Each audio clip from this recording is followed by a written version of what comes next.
بسم اللہ الرحمن الرحیم۔ السلام علیکم ورحمۃ اللہ وبرکاتہ۔ محترم سامعین، آپ دیکھ رہے ہیں زویا لائف ہیلتھ کیئر اور میں ہوں آپ کا ہوسٹ۔ آج میں آپ کو سورہ اخلاص کی مدد سے بیبی بوائے یعنی کہ لڑکا پیدا کرنے کا ایک خاص اور مجرب عمل بتانے جا رہا ہوں۔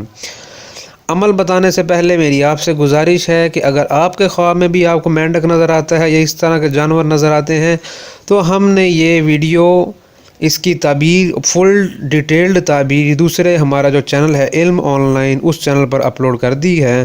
آپ جو ہے اسی ویڈیو کے ڈسکرپشن میں وہ لنک پر کلک کر کے اس ویڈیو کو دیکھ سکتے ہیں۔ وہ پورا ایک خواب میں مینڈک نظر آنے کی ایک ڈیٹیلڈ تعبیر جو ہے اور اس میں سب کچھ بیان کر دیا گیا ہے۔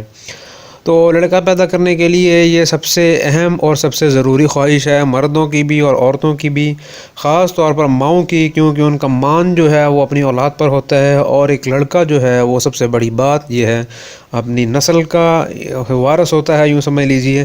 تو اس میں کرنے سے پہلے جو ہے نا میں آپ کو ضروری چیزیں بتاؤں گا کہ اس وظیفے کو کرنے کے لیے اکیلی عورت ہی ذمہ دار نہیں ہے، مرد نے بھی اس کا ساتھ دینا ہے، کیونکہ بچہ پیدا کرنے میں جو ہے وہ اکیلی عورت ہی اپنا کردار نہیں ادا کرتی، اس میں مرد بھی اس کا ہاتھ بٹاتا ہے۔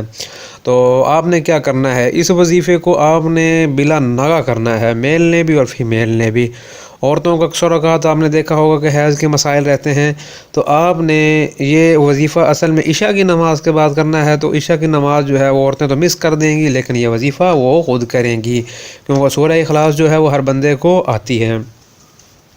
تو آپ نے جب رات کو عشاء کی نماز پڑھنی ہے، مرد حضرات چونکہ مسجد میں نماز پڑھتے ہیں تو وہ مسجد میں بھی یہ وظیفہ کر سکتے ہیں، عورتیں جو ہیں وہ گھر میں پڑھتی ہیں تو وہ گھر میں یہ وظیفہ کریں گی۔ آپ نے اس بات کا خیال رکھنا ہے کہ وظیفہ کرتے وقت آپ نے کسی سے بات نہیں کرنی۔ مرد حضرات اگر مسجد میں یہ وظیفہ کر رہے ہیں تو انہوں نے بھی کسی سے بات نہیں کرنی، اپنے یوں سمجھ لیجیے کہ اپنا فل جو ہے وہ کنسنٹریٹ کرتے ہوئے آپ نے یہ وظیفہ کرنا ہے، اور اس کے بعد جو ہے آپ نے گھر آ کر سو جانا ہے۔ اور اس وظیفے کو کرنے سے پہلے کافی ساری غلط فہمیاں یہ ہیں کہ کچھ لوگ کہتے ہیں کہ وظیفہ کرنے کے بعد عورت سے ہم بستری نہیں کی جا سکتی، تو یہ بات بالکل غلط ہے۔ وظیفہ کرنے کے بعد عورت سے ہم بستری بالکل کی جا سکتی ہے، اور یہ وظیفہ کچھ اس طرح ہے کہ آپ نے عشاء کی نماز جب پڑھنی ہے تو نماز کے بعد 2 نوافل ادا کر لینے ہیں۔ تو 2 نفل ادا کرنے کے بعد آپ نے بیٹھ کر 11 مرتبہ سورہ اخلاص کا ورد کرنا ہے۔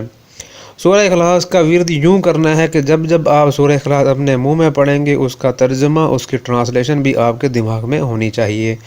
11 مرتبہ پڑھنے کے بعد آپ نے اللہ سے خصوصی دعا کرنی ہے، اور اس کے علاوہ آپ